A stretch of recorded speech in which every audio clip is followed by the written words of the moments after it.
Hi అండి, అందరికీ నమస్కారం. మీరు చూస్తున్నారు స్మార్ట్ క్విజ్ మంత్ర.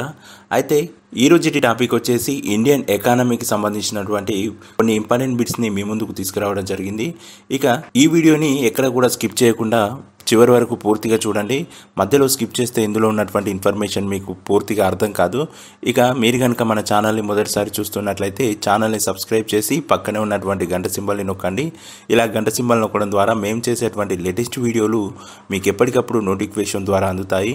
ఇక్కడ టాపిక్లోకి వెళ్ళి మొదటి క్వశ్చన్ చూసుకున్నట్లయితే, top loan window of the వరల్డ్గా క్రింద ఏ సంస్థను పేర్కొంటారు అని ఇక్కడ క్వశ్చన్ అడగడం జరిగింది.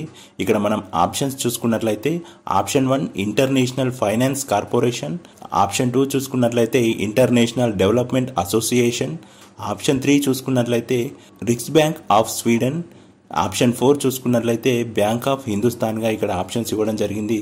సో ఇక్కడ మన ఆన్సర్ వచ్చేసి ఆప్షన్ 2గా చెప్పుకోవచ్చు. ఆప్షన్ 2 వచ్చేసి ఇంటర్నేషనల్ డెవలప్మెంట్ అసోసియేషన్గా మన ఆన్సర్ చెప్పుకోవడం జరుగుతుంది. ఇక సెకండ్ క్వశ్చన్ చూసుకున్నట్లయితే, భారత్ అంతర్జాతీయ ద్రవ్యనిధిలో ఎప్పుడు సభ్యత్వం పొందింది అని ఇక్కడ క్వశ్చన్ అడగడం జరిగింది. సో ఇక్కడ మనం ఆప్షన్స్ చూసుకున్నట్లయితే option 1 December 27, 1945, option 2 December 27, 1947, option 3 చూసుకున్నట్లయితే డిసెంబర్ 27, 1952, ఆప్షన్ 4 చూసుకుంటే డిసెంబర్ 27, 1956గా ఇక్కడ ఆప్షన్స్ ఇవ్వడం జరిగింది. సో ఇక్కడ మన ఆన్సర్ వచ్చేసి ఆప్షన్ 1గా చెప్పుకోవచ్చు. ఆప్షన్ 1 ఏంటంటే డిసెంబర్ 27, 1948గా ఇక్కడ మనం కరెక్ట్ ఆన్సర్గా చెప్పుకోవడం జరుగుతుంది.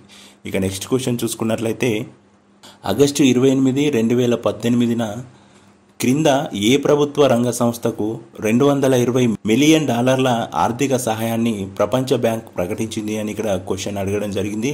సో ఇక్కడ మనం ఆప్షన్స్ చూసుకున్నట్లయితే option 1 ECIL, option 2 BHEL, option 3 ESCO, option 4 ONGC. So ఇక్కడ మన ఆన్సర్ వచ్చేసి ఆప్షన్ 3గా చెప్పుకోవచ్చు. ఏంటి ఆప్షన్ 3 అంటే ఈఎస్సిఓగా చెప్పుకోవడం జరుగుతుంది. ఈఎస్సిఓ అంటే ఫుల్ ఫామ్ చూసుకున్నట్లయితే ఎనర్జీ ఎఫిషియన్సీ సర్వీస్ లిమిటెడ్గా ఇక్కడ మనం ఈఎస్సిఓగా చెప్పుకోవచ్చు. సో మన ఆన్సర్ ఆప్షన్ 3గా చెప్పుకోవడం జరుగుతుంది. ఇక నెక్స్ట్ క్వశ్చన్ చూసుకున్నట్లయితే, ప్రపంచ బ్యాంక్ నుంచి భారత్ గత 70 సంవత్సరాలుగా పొందిన మొత్తం రుణంలో క్రింది వాటిలో దేని వాటా ఎక్కువ అని ఇక్కడ క్వశ్చన్ అడగడం జరిగింది. సో ఇక్కడ మనం ఆప్షన్స్ చూసుకున్నట్లయితే ఆప్షన్ 1 వ్యవసాయం, ఆప్షన్ 2 ఆరోగ్యం, ఆప్షన్ 3 రవాణా, ఆప్షన్ 4 నీటి పారిశుద్ధ్యం వరద ప్రాజెక్టులు అని ఇక్కడ ఆప్షన్స్ ఇవ్వడం జరిగింది. సో మన కరెక్ట్ ఆన్సర్ వచ్చేసి ఆప్షన్ 4గా చెప్పుకోవచ్చు. ఆప్షన్ 4 నీటి పారిశుద్ధ్యం వరద ప్రాజెక్టులుగా ఇక్కడ మనం కరెక్ట్ ఆన్సర్గా చెప్పుకోవచ్చు. ఇక నెక్స్ట్ క్వశ్చన్ చూసుకున్నట్లయితే, ఐఎంఎఫ్లో సభ్య దేశాలకు ఓటింగ్ హక్కును క్రింది వాటిలో దేని ప్రకారం కల్పిస్తారు అని ఇక్కడ క్వశ్చన్ అడగడం జరిగింది. సో ఇక్కడ మనం ఆప్షన్స్ చూసుకున్నట్లయితే ఆప్షన్ 1 సభ్య దేశాల కోటా, ఆప్షన్ 2 సభ్య దేశానికి ఐఎంఎఫ్లో డైరెక్టర్ల సంఖ్య, ఆప్షన్ 3 సభ్య దేశ జనాభా విస్తరణ, ఆప్షన్ 4 పైవన్నీ అని ఇక్కడ ఆప్షన్స్ ఇవ్వడం జరిగింది. సో మనం కరెక్ట్ ఆన్సర్ చూసుకున్నట్లయితే ఆప్షన్ 1గా చెప్పుకోవచ్చు. ఆప్షన్ 1 ఏంటంటే సభ్య దేశాల కోటాగా మనం కరెక్ట్ ఆన్సర్గా చెప్పుకోవచ్చు. ఇక నెక్స్ట్ క్వశ్చన్ చూసుకున్నట్లయితే, భారత్ 2022 నాటికి 0 నుంచి 6 వయోవర్గంలోని వారిలో స్టంటింగ్ను ఎంతకు తగ్గించాలని లక్ష్యంగా పెట్టుకుంది అని ఇక్కడ క్వశ్చన్ అడగడం జరిగింది. సో ఇక్కడ మనం ఆప్షన్స్ చూసుకున్నట్లయితే ఆప్షన్ 1 38.4%, ఆప్షన్ 2 31.4%, ఆప్షన్ 3 25%, ఆప్షన్ 4 22%గా ఇక్కడ మనం ఆప్షన్స్ చూసుకోవడం జరిగింది. సో ఇక్కడ మన ఆన్సర్ వచ్చేసి ఆప్షన్ 3గా చెప్పుకోవచ్చు. ఆప్షన్ 3 25%గా మన ఆన్సర్ చెప్పుకోవడం జరుగుతుంది. ఇక నెక్స్ట్ క్వశ్చన్ చూసుకున్నట్లయితే, ఐఎంఎఫ్ కార్యకలాపాలను ఈ క్రింది వాటిలో ఎవరు నియంత్రిస్తారు అని ఇక్కడ క్వశ్చన్ అడగడం జరిగింది.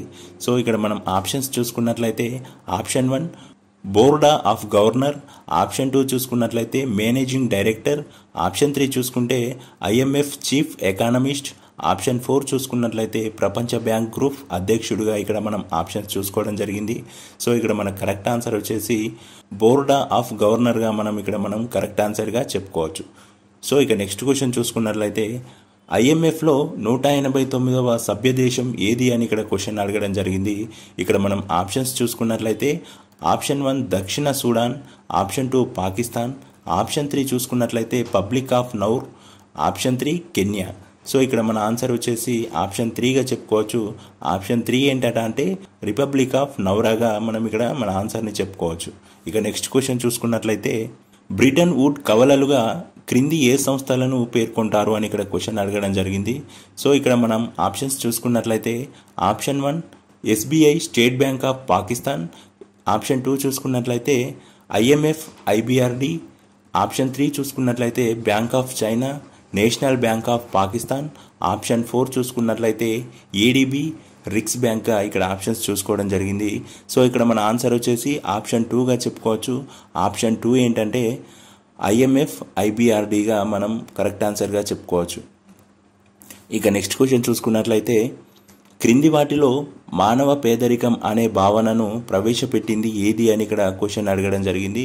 సో ఇక్కడ మనం ఆప్షన్స్ చూసుకున్నట్లయితే ఆప్షన్ 1 రిపోర్టా వితౌట్ బార్డర్స్, ఆప్షన్ 2 చూసుకున్నట్లయితే ఐక్యరాజ్య సమితి అభివృద్ధి కార్యక్రమం, ఆప్షన్ 3 చూసుకున్నట్లయితే వరల్డ్ రిసోర్స్ ఇన్స్టిట్యూట్, ఆప్షన్ 4 చూసుకున్నట్లయితే ఇన్స్టిట్యూట్ ఫర్ ఎకనామిక్స్ అండ్ పీస్గా ఇక్కడ ఆప్షన్స్ ఇవ్వడం జరిగింది.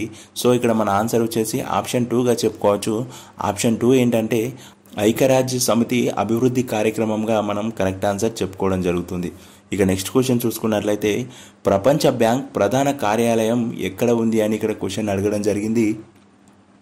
ఇక్కడ మనం ఆప్షన్స్ చూసుకున్నట్లయితే option 1 New York, option 2 Jakarta, option 3 Moscow, option 4 Washington డీసీగా ఇక్కడ ఆప్షన్స్ ఇవ్వడం జరిగింది. సో ఇక్కడ మనం మన కరెక్ట్ ఆన్సర్ చూసుకున్నట్లయితే ఆప్షన్ 4గా చెప్పుకోవచ్చు. ఆప్షన్ 4 ఏంటంటే అంటే వాషింగ్టన్ డీసీగా మనం కరెక్ట్ ఆన్సర్ చెప్పుకోవచ్చు. ఇక నెక్స్ట్ క్వశ్చన్ చూసుకున్నట్లయితే క్రింది వాటిలో IMF విధి ఏది అని ఇక్కడ క్వశ్చన్ అడగడం జరిగింది. ఇక్కడ మనం ఆప్షన్స్ చూసుకున్నట్లయితే జాతీయ ప్రభుత్వాల బడ్జెట్ నియంత్రణ, ఆప్షన్ 2 చూసుకుంటే ప్రపంచవ్యాప్తంగా వినిమయ రేట్లను చెల్లింపుల విశేషాన్ని పరిశీలించడం, ఆప్షన్ 3 చూసుకుంటే వాణిజ్యపరమైన వివాదాల పరిష్కారం, ఆప్షన్ 4 చూసుకున్నట్లయితే పైవేవి కావు అని ఇక్కడ ఆప్షన్స్ ఇవ్వడం జరిగింది. సో ఇక్కడ మన కరెక్ట్ ఆన్సర్ వచ్చేసి ఆప్షన్ 2గా చెప్పుకోవచ్చు. ఆప్షన్ 2 ఏంటంటే ప్రపంచవ్యాప్తంగా వినిమయ రేట్లను చెల్లింపుల విశేషాన్ని పరిశీలించడం అనేది ఇక్కడ మనం కరెక్ట్ ఆన్సర్గా చెప్పుకోవచ్చు. ఇక నెక్స్ట్ క్వశ్చన్ చూసుకుంటే ఈజ్ ఆఫ్ డూయింగ్ బిజినెస్ నివేదికను ప్రచురించేది అని ఇక్కడ క్వశ్చన్ అడగడం జరిగింది. క్వశ్చన్ మరొకసారి రిపీట్ చేస్తున్నాను. ఈజ్ ఆఫ్ డూయింగ్ బిజినెస్ నివేదికను ప్రచురించేది ఏది అని ఇక్కడ క్వశ్చన్ అడగడం జరిగింది. ఇక్కడ మనం ఆప్షన్స్ చూసుకున్నట్లయితే ఆప్షన్ 1 ప్రపంచ బ్యాంక్, ఆప్షన్ 2 ICAO, ఆప్షన్ 3 చూసుకున్నట్లయితే international food policy research and institute, option 4 చూసుకున్నట్లయితే బ్రిక్స్ బ్యాంక్ ఇక్కడ ఆప్షన్స్ చూసుకోవడం జరిగింది. సో మన కరెక్ట్ ఆన్సర్ వచ్చేసి ఆప్షన్ 1గా చెప్పుకోవచ్చు. ఆప్షన్ 1 ఏంటంటే అంటే ప్రపంచ బ్యాంక్ మనం కరెక్ట్ ఆన్సర్గా చెప్పుకోవడం జరుగుతుంది. ఇక నెక్స్ట్ క్వశ్చన్ చూసుకున్నట్లయితే క్రింది ఏ రాష్ట్రంలో గ్రామ పంచాయతీలను పటిష్టపరచడానికి ప్రపంచ బ్యాంక్ గ్రూప్ $210 మిలియన్ రుణానికి ఆమోదం తెలిపింది అని ఇక్కడ క్వశ్చన్ అడగడం జరిగింది. సో ఇక్కడ మనం ఆప్షన్స్ చూసుకున్నట్లయితే option 1 Telangana, option 2 Andhra Pradesh, option 3 చూసుకున్నట్లయితే బీహార్, ఆప్షన్ 4 పశ్చిమ బెంగాల్గా ఇక్కడ ఆప్షన్స్ ఇవ్వడం జరిగింది. సో ఇక్కడ మన కరెక్ట్ ఆన్సర్ వచ్చేసి ఆప్షన్ 4గా చెప్పుకోవచ్చు. ఆప్షన్ 4 పశ్చిమ బెంగాల్గా మనం కరెక్ట్ ఆన్సర్గా చెప్పుకోవడం జరుగుతుంది. ఇక నెక్స్ట్ క్వశ్చన్ చూసుకున్నట్లయితే national cyclone risk mitigation project 2కు సంబంధించి $308 మిలియన్ ఆర్థిక సహాయానికై భారత ప్రభుత్వం క్రింది ఏ బ్యాంకుతో ఒప్పందం చేసుకుంది అని ఇక్కడ క్వశ్చన్ అడగడం జరిగింది. సో ఇక్కడ మనం ఆప్షన్స్ చూసుకున్నట్లయితే option 1 Riksbank of Sweden, option 2 చూసుకున్నట్లయితే యూరోపియన్ సెంట్రల్ బ్యాంక్, ఆప్షన్ 3 చూసుకున్నట్లయితే ప్రపంచ బ్యాంక్, ఆప్షన్ 4 చూసుకున్నట్లయితే బ్రిక్స్ బ్యాంక్ ఇక్కడ ఆప్షన్స్ ఇవ్వడం జరిగింది. సో ఇక్కడ మన కరెక్ట్ ఆన్సర్ వచ్చేసి ఆప్షన్ 3గా చెప్పుకోవచ్చు. ఆప్షన్ 3 ఏంటంటే ప్రపంచ బ్యాంక్. సో మన కరెక్ట్ ఆన్సర్ ఆప్షన్ 3 ప్రపంచ బ్యాంక్గా చెప్పుకోవడం జరుగుతుంది. ఇక నెక్స్ట్ క్వశ్చన్ చూసుకున్నట్లయితే IMFలో సభ్య దేశాలు కలిగి ఉండే కోటా క్రింది వాటిలో దేనిని నిర్ణయించడానికి ఉపకరిస్తుంది అని ఇక్కడ క్వశ్చన్ అడగడం జరిగింది. ఇక్కడ కింద మనం ఆప్షన్స్ చూసుకున్నట్లయితే ఆప్షన్ ఏ ఓటింగ్ హక్కు, ఆప్షన్ 2 IMF నుంచి పరపతి లభ్యత, ఆప్షన్ 3 చూసుకున్నట్లయితే స్పెషల్ డ్రాయింగ్ రైట్స్ మంజూరులో వాటా, ఆప్షన్ 4 చూసుకున్నట్లయితే సభ్యదేశం IMFకు అందించే విత్త వనరుల గరిష్ట పరిమితి నిర్ణయించడానికి అని ఇక్కడ మనం ఇక్కడ ఆప్షన్స్ ఇవ్వడం జరిగింది. సో మన కరెక్ట్ ఆన్సర్ చూసుకున్నట్లయితే ఇక్కడ ఇక్కడ ఇచ్చినటువంటి 4 ఆప్షన్స్ కూడా కరెక్ట్ ఆన్సర్గా మనం చెప్పుకోవడం జరుగుతుంది. సో మన ఆన్సర్ వచ్చేసి ఇక్కడ ఇచ్చినటువంటి ఏబిసిడి అనేటువంటివి కూడా ఇచ్చినటువంటి 4 ఆప్షన్స్ కూడా కరెక్ట్ ఆన్సర్గా మనం ఇక్కడ చెప్పుకోవడం జరుగుతుంది. ఇక నెక్స్ట్ క్వశ్చన్ చూసుకున్నట్లయితే సభ్యదేశం ఐఎంఎఫ్ నుంచి నిధులు కింది ఏ పరిస్థితుల్లో పొందుతుంది? క్వశ్చన్ మరొకసారి, సభ్యదేశం ఐఎంఎఫ్ నుంచి నిధులు కింది ఏ పరిస్థితుల్లో పొందుతుంది అని ఇక్కడ క్వశ్చన్ అడగడం జరిగింది. ఇక్కడ ఆప్షన్ చూసుకున్నట్లయితే ఆప్షన్ 1 తాత్కాలికంగా చెల్లింపుల విశేషం సమస్యను ఎదుర్కొన్నప్పుడు, ఆప్షన్ 2 చూసుకున్నట్లయితే దీర్ఘకాల పారిశ్రామిక ప్రాజెక్టుల నిర్మాణం కోసం, ఆప్షన్ 3 చూసుకున్నట్లయితే వ్యవసాయ రంగ అభివృద్ధి నిమిత్తం, ఆప్షన్ 4 చూసుకున్నట్లయితే అవస్థాపన సౌకర్యాల అభివృద్ధి అని ఇక్కడ ఆప్షన్స్ ఇవ్వడం జరిగింది. సో ఇక్కడ మన కరెక్ట్ ఆన్సర్ వచ్చేసి ఆప్షన్ 1గా చెప్పుకోవచ్చు. ఈ ఆప్షన్ 1 ఏంటంటే తాత్కాలికంగా చెల్లింపుల శేషం సమస్యను ఎదుర్కొంటున్నప్పుడు అని ఇక్కడ మనం కరెక్ట్ ఆన్సర్గా చెప్పుకోవచ్చు. ఇక నెక్స్ట్ క్వశ్చన్ చూసుకున్నట్లయితే వరల్డ్ బ్యాంక్ రెసిడెంట్ మిషన్ భారత్లో ఎప్పుడు ఏర్పడింది అని ఇక్కడ క్వశ్చన్ అడగడం జరిగింది. క్వశ్చన్ మరొకసారి రిపీట్ చేస్తున్నాను. వరల్డ్ బ్యాంక్ రెసిడెంట్ మిషన్ భారత్లో ఎప్పుడు ఏర్పడింది అని ఇక్కడ క్వశ్చన్ అడగడం జరిగింది. ఇక్కడ మనం ఆప్షన్స్ చూసుకున్నట్లయితే ఆప్షన్ 1 1954, ఆప్షన్ 2 1957, ఆప్షన్ 3 1958, ఆప్షన్ 4 1967 అని ఇక్కడ ఆప్షన్స్ ఇవ్వడం జరిగింది. మన ఆన్సర్ వచ్చేసి ఆప్షన్ 2గా చెప్పుకోవచ్చు. ఆప్షన్ 2 ఏంటంటే 1957. 1957 ఏంటంటే వరల్డ్ బ్యాంక్ రెసిడెంట్ మిషన్ 1957లో భారత్లో ఏర్పడిందని కూడా మనం చెప్పుకోవడం జరుగుతుంది. ఇక నెక్స్ట్ క్వశ్చన్ చూసుకున్నట్లయితే సేఫ్టీ నివేదికలను ప్రచురించేది ఏది అని ఇక్కడ క్వశ్చన్ అడగడం జరిగింది. ఇక్కడ ఆప్షన్స్ చూసుకున్నట్లయితే ఆప్షన్ 1 చూసుకుంటే international civil aviation organisation, option 2 చూసుకుంటే forest survey of India, option 3 చూసుకున్నట్లయితే ఇంటర్నేషనల్ అటామిక్ ఎనర్జీ ఏజెన్సీ, ఆప్షన్ 4 చూసుకున్నట్లయితే అంతర్జాతీయ శ్రామిక సంస్థగా ఇక్కడ మనం ఆప్షన్స్ చూసుకోవచ్చు. సో ఇక్కడ మన కరెక్ట్ ఆన్సర్ వచ్చేసి ఆప్షన్ 1గా చెప్పుకోవచ్చు. ఏంటి ఆప్షన్ 1 అంటే ఇంటర్నేషనల్ సివిల్ ఏవియేషన్ ఆర్గనైజేషన్గా మనం కరెక్ట్ ఆన్సర్ చెప్పుకోవడం జరుగుతుంది. సో ఇక నెక్స్ట్ క్వశ్చన్ చూసుకున్నట్లయితే ప్రపంచ బ్యాంక్ తన సభ్య దేశాలకు క్రింది వాటిలో ఏ కారణం నిమిత్తం రుణ సహాయం చేస్తుంది అని ఇక్కడ క్వశ్చన్ అడగడం జరిగింది. సో ఇక్కడ ఆప్షన్స్ చూసుకున్నట్లయితే చెల్లింపుల విశేషం లోటు నివారణకు, ఆప్షన్ 2 చూసుకుంటే ప్రత్యేక ప్రాజెక్టులకు ఆర్థిక సహాయం, ఆప్షన్ 3 చూసుకున్నట్లయితే ద్రవ్య లోటు నివారణకు, ఆప్షన్ 4 చూసుకున్నట్లయితే రెవెన్యూ లోటు నివారణకు అని ఇక్కడ ఆప్షన్స్ ఇవ్వడం జరిగింది. సో ఇక్కడ మన కరెక్ట్ ఆన్సర్ వచ్చేసి ఆప్షన్ 2గా చెప్పుకోవచ్చు. ఆప్షన్ 2 ఏంటంటే ప్రత్యేక ప్రాజెక్టులకు ఆర్థిక సహాయము అనేది మనం ఇక్కడ కరెక్ట్ ఆన్సర్గా చెప్పుకోవడం జరుగుతుంది. ఇక నెక్స్ట్ క్వశ్చన్ చూసుకున్నట్లయితే ప్రస్తుతం ఐఎంఎఫ్కు మేనేజింగ్ డైరెక్టర్గా వ్యవహరిస్తున్నది ఎవరు అని ఇక్కడ క్వశ్చన్ అడగడం జరిగింది.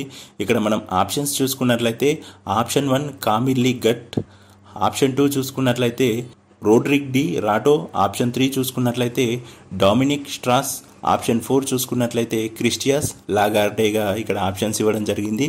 ఇక్కడ మన కరెక్ట్ ఆన్సర్ వచ్చేసి ఆప్షన్ 4గా చెప్పుకోవచ్చు. ఆప్షన్ 4 ఏంటంటే క్రిస్టియాన్ లాగార్డే. ఇక నెక్స్ట్ క్వశ్చన్ చూసుకున్నట్లయితే ప్రపంచ బ్యాంకులో ఎగ్జిక్యూటివ్ డైరెక్టర్ల సంఖ్య అని ఇక్కడ క్వశ్చన్ అడగడం జరిగింది. ఇక్కడ మనం ఆప్షన్స్ చూసుకున్నట్లయితే ఆప్షన్ 1 24, ఆప్షన్ 2 25, ఆప్షన్ 3 26, ఆప్షన్ 4 32 అని ఇక్కడ ఆప్షన్స్ ఇవ్వడం జరిగింది. సో మన కరెక్ట్ ఆన్సర్ వచ్చేసి ఆప్షన్ 2గా చెప్పుకోవచ్చు. ఆప్షన్ 2 25. ఏంటి 25 అంటే ప్రపంచ బ్యాంకులో ఎగ్జిక్యూటివ్ డైరెక్టర్ల సంఖ్య 25గా మనం చెప్పుకోవడం జరుగుతుంది. సో మన కరెక్ట్ ఆన్సర్ వచ్చేసి ఆప్షన్ 2గా చెప్పుకోవచ్చు. ఇక నెక్స్ట్ క్వశ్చన్ చూసుకున్నట్లయితే ప్రపంచ బ్యాంకు జిమ్ యంగ్ కిమ్ ఎన్నో అధ్యక్షుడు? క్వశ్చన్ మరొకసారి రిపీట్ చేస్తున్నాను. ప్రపంచ బ్యాంకుకు జిమ్ యంగ్ కిమ్ ఎన్నో అధ్యక్షుడు అని ఇక్కడ క్వశ్చన్ అడగడం జరిగింది. ఇక్కడ మనం ఆప్షన్స్ చూసుకున్నట్లయితే ఆప్షన్ 1 10, ఆప్షన్ 2 11, ఆప్షన్ 3 12, ఆప్షన్ 4 13 అని ఇక్కడ ఆప్షన్స్ ఇవ్వడం జరిగింది. సో మన కరెక్ట్ ఆన్సర్ వచ్చేసి ఆప్షన్ 3గా చెప్పుకోవచ్చు. ఆప్షన్ 3 ఏంటంటే 12గా చెప్పుకోవచ్చు. ఇక నెక్స్ట్ క్వశ్చన్ చూసుకున్నట్లయితే అంతర్జాతీయ ద్రవ్యనిధికి సంబంధించి క్రింది వాటిలో సరికాని అంశం ఏది అని ఇక్కడ క్వశ్చన్ అడగడం జరిగింది. ఇక్కడ మనం ఆప్షన్స్ చూసుకున్నట్లయితే ఆప్షన్ 1 ప్రపంచ బ్యాంక్తో పాటు ఐఎంఎఫ్ ఏర్పాటైంది, ఆప్షన్ 2 చూసుకున్నట్లయితే IMFలో 191 సభ్య దేశాలున్నాయి. ఆప్షన్ 3 చూసుకున్నట్లయితే అంతర్జాతీయంగా ద్రవ్య సహకారాన్ని ప్రోత్సహిస్తుంది. ఆప్షన్ 4 చూసుకున్నట్లయితే అధిక ఉపాధి సుస్థిర అభివృద్ధిని ప్రోత్సహిస్తుంది అని ఇక్కడ ఆప్షన్స్ ఇవ్వడం జరిగింది. సో ఇక్కడ మన కరెక్ట్ ఆన్సర్ వచ్చేసి ఆప్షన్ 2గా చెప్పుకోవచ్చు. ఏంటి ఆప్షన్ 2 అంటే IMFలో 191 సభ్య దేశాలు ఉన్నాయనేది ఇక్కడ మనం కరెక్ట్ ఆన్సర్గా చెప్పుకోవచ్చు. ఇక నెక్స్ట్ క్వశ్చన్ చూసుకున్నట్లయితే స్పెషల్ డ్రాయింగ్ రైట్స్ విలువలను నిర్ణయించడానికి ఎన్ని దేశాల కరెన్సీని పరిగణలోనికి తీసుకుంటారు అని ఇక్కడ క్వశ్చన్ అడగడం జరిగింది. సో ఇక్కడ మనం ఆప్షన్స్ చూసుకున్నట్లయితే ఆప్షన్ 1 2, ఆప్షన్ 2 3, ఆప్షన్ 3 4, ఆప్షన్ 4 5 అనేటువంటి ఆప్షన్లు ఇక్కడ ఇవ్వడం జరిగింది. సో ఇక్కడ మన ఆన్సర్ వచ్చేసి ఆప్షన్ 4గా చెప్పుకోవచ్చు. ఏంటి ఆప్షన్ 4 అంటే 5గా చెప్పుకోవడం జరుగుతుంది. ఇక నెక్స్ట్ క్వశ్చన్ చూసుకున్నట్లయితే IMFలో అధిక కోటా కలిగిన దేశం ఏది అని ఇక్కడ క్వశ్చన్ అడగడం జరిగింది. ఇక్కడ మనం ఆప్షన్స్ చూసుకున్నట్లయితే option 1 Germany, option 2 China, option 3 America, option 4 జపాన్గా ఇక్కడ ఆప్షన్స్ ఇవ్వడం జరిగింది. సో ఇక్కడ మన కరెక్ట్ ఆన్సర్ వచ్చేసి ఆప్షన్ 3గా చెప్పుకోవచ్చు. ఏంటి ఆప్షన్ 3 అంటే అమెరికాగా చెప్పుకోవచ్చు. ఏంటి IMFలో అధిక కోటా కలిగినటువంటి దేశంగా ఇక్కడ మనం అమెరికా దేశంగా చెప్పుకోవడం జరుగుతుంది. సో మన ఆన్సర్ వచ్చేసి ఆప్షన్ 3 కరెక్ట్ ఆన్సర్గా చెప్పుకోవచ్చు. ఇక నెక్స్ట్ క్వశ్చన్ చూసుకున్నట్లయితే IMFలో భారత్ ఎంత శాతం కోటాను కలిగి ఉంది అని ఇక్కడ క్వశ్చన్ అడగడం జరిగింది. సో ఇక్కడ మనం ఆప్షన్స్ చూసుకున్నట్లయితే ఆప్షన్ 1 2.64, ఆప్షన్ 2 2.76%, ఆప్షన్ 3 చూసుకున్నట్లయితే 2.84%, ఆప్షన్ 4 చూసుకున్నట్లయితే 3.15%గా ఇక్కడ ఆప్షన్స్ చూసుకోవడం జరిగింది. ఇక్కడ మన కరెక్ట్ ఆన్సర్ చూసుకున్నట్లయితే ఆప్షన్ 2గా చెప్పుకోవచ్చు. ఏంటి ఆప్షన్ 2 అంటే 2.76%గా IMFలో భారత్ 2.76% కోటాను కలిగి ఉంది అని కూడా మనం చెప్పుకోవచ్చు. సో మన కరెక్ట్ ఆన్సర్ వచ్చేసి ఆప్షన్ 2గా చెప్పుకోవచ్చు. ఇక అంతేకాదు నెక్స్ట్ క్వశ్చన్ చూసుకున్నట్లయితే క్రింది వాటిలో పేపర్ గోల్డ్గా దేనిని వ్యవహరిస్తారు అని ఇక్కడ క్వశ్చన్ అడగడం జరిగింది. క్వశ్చన్ మరొకసారి రిపీట్ చేస్తున్నాను. క్రింది వాటిలో పేపర్ గోల్డ్గా దేనిని వ్యవహరిస్తారు అని ఇక్కడ క్వశ్చన్ అడగడం జరిగింది. ఇక్కడ కింద ఆప్షన్స్ చూసుకున్నట్లయితే option 1 special drawing rights, option 2 zero coupon బాండ్లు, ఆప్షన్ 3 చూసుకున్నట్లయితే కెమికల్ బాండ్లు, ఆప్షన్ 4 చూసుకున్నట్లయితే పైవన్నీ సరైనవే అని ఇక్కడ ఆప్షన్స్ ఇవ్వడం జరిగింది. సో ఇక్కడ మన కరెక్ట్ ఆన్సర్ వచ్చేసి ఆప్షన్ 1గా చెప్పుకోవచ్చు. ఏంటి ఆప్షన్ 1 అంటే స్పెషల్ డ్రాయింగ్ రైట్స్గా చెప్పుకోవడం జరుగుతుంది. సో ఇవి ఫ్రెండ్స్ ఈ రోజుటి ఇండియన్ ఎకానమీకి సంబంధించినటువంటి కొన్ని ఇంపార్టెంట్ బిట్స్ ఈ వీడియో ద్వారా మీ ముందుకు తీసుకురావడం జరిగింది. మరికొన్ని ఇండియన్ ఎకానమీకి సంబంధించినటువంటి ఇంపార్టెంట్ బిట్స్ని మరొక వీడియోలో పార్ట్ 2గా మీ ముందుకు తీసుకురావడం జరుగుతుంది. అయితే ఇప్పటివరకు మీరు కనుక మన ఛానల్ని సబ్స్క్రైబ్ చేసుకున్నట్లయితే ఛానల్ని సబ్స్క్రైబ్ చేసుకొని పక్కనే ఉన్నటువంటి గంట సింబల్ని నొక్కండి. ఇలా గంట సింబల్ నొక్కడం ద్వారా మేము చేసేటువంటి లేటెస్ట్ వీడియోలు మీకు ఎప్పటికప్పుడు నోటిఫికేషన్ ద్వారా అందుతాయి. ఇక అంతేకాదు టెలిగ్రామ్ గ్రూప్ లింక్ కూడా డిస్క్రిప్షన్లో ఇవ్వడం జరిగింది. లింక్ క్లిక్ చేసి టెలిగ్రామ్ గ్రూప్లో కూడా జాయిన్ అవ్వండి. ఇక మరికొన్ని వీడియోలతో మళ్ళీ మీ ముందుకు వస్తాను. అంతవరకు సెలవు. జై హింద్.